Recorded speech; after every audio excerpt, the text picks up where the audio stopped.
2014க்கு பிறகு மாநில சட்டப்பேரவைகளில் குறைந்த முஸ்லிம் எம்எல்ஏக்கள்.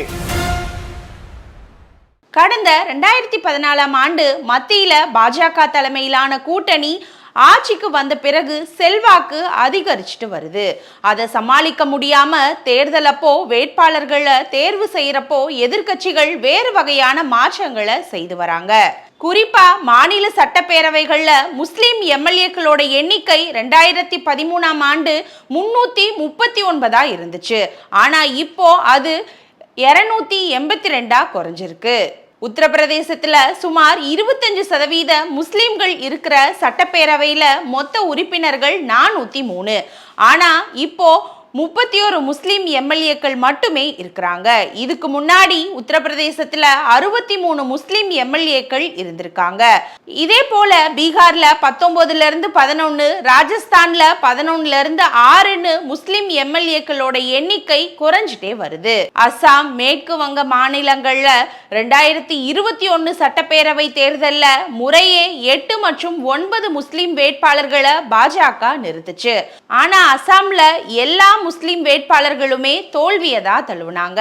அதுக்கப்புறமா அந்த கட்சியில சிறுபான்மையினர் பிரிவையே பாஜக கலைச்சிருச்சு. இந்த தடவை மேற்கு வங்கம் மற்றும் அசாம் மாநிலங்கள்ல ஆட்சி அமைத்த பாஜக ஒரு முஸ்லிம் வேட்பாளரை கூட நிறுத்தல.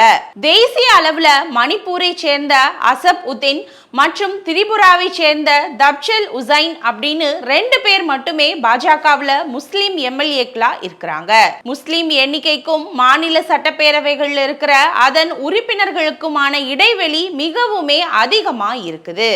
மேற்கு வங்க மாநிலத்துல சுமார் 30% இருந்துமே சட்டப்பேரவையில 12.6% முஸ்லிம்கள் மட்டுமே இருக்கிறாங்க.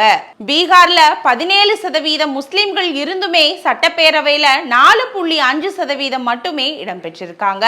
மகாராஷ்டிரா மற்றும் கர்நாடகாவில் முஸ்லிம்கள் 10%க்கும் அதிகமானோர் இருக்கிறாங்க. ஆனா சட்டப்பேரவையில 3 முதல் 4% மட்டுமே இருக்கிறாங்க. தேசிய அளவுல அதிகபட்சமா சட்டப்பேரவைகள் 61 முஸ்லிம் எம்எல்ஏக்களோட காங்கிரஸ் முதலிடம் வகிக்குது. 2வது இடத்துல ஜம்மு காஷ்மீர் தேசிய மாநாடு கட்சியில 39 பேர் இருக்கிறாங்க. அதுக்கடுத்த நிலையில திரிணாமுல் காங்கிரஸ் 37 மற்றும் சமாஜ்வாதி 34 உறுப்பினர்களையும் கொண்டிருக்கிறாங்க. கேரளாவில் மட்டும் வலுவான நிலையில 26.56% முஸ்லிம்கள்ல 25% பேர் வென்றிருக்காங்க. இவங்க ஆளும் காங்கிரஸ்ல 8, IUML 22, எதிர்கட்சி கூட்டணியில CPM 4 மற்றும் CPI 1 முஸ்லிம்கள் இடம்பெற்றிருக்காங்க. தமிழகத்துல திமுக 3, IUML 2, தாவேகா மற்றும் காங்கிரஸ் தலா 1 முஸ்லிம்களையும் வச்சிருக்காங்க.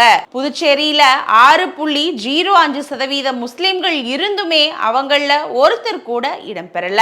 மேற்கு வங்கத்துல 59 இருந்த அவங்களோட எண்ணிக்கை இப்போ முடிந்த தேர்தல்ல 37 குறைஞ்சிருக்கு. இருந்தாலும் இது பாஜகவால மட்டுமே நிகழும் மாற்றம் கிடையாது. நாடு முழுவதும் இருக்கிற அனைத்து கட்சிகளிலுமே இதே நிலைதான் தொடருது. பல மாநிலங்கள்ல சில கட்சிகள் மிக குறைந்த எண்ணிக்கையிலான முஸ்லிம் வேட்பாளர்களையே நிறுத்தி மிகப்பெரிய தேர்தல் வெற்றியையும் பெற்றிருக்காங்க. இந்த சூழல் எதிர்கட்சிகளை சிறுபான்மையினரோட பிரதிநிதித்துவத்தை சமூக கட்டமைப்போட சமநிலைப்படுத்த வேண்டிய கட்டாயத்துக்கு தள்ளியிருக்கு.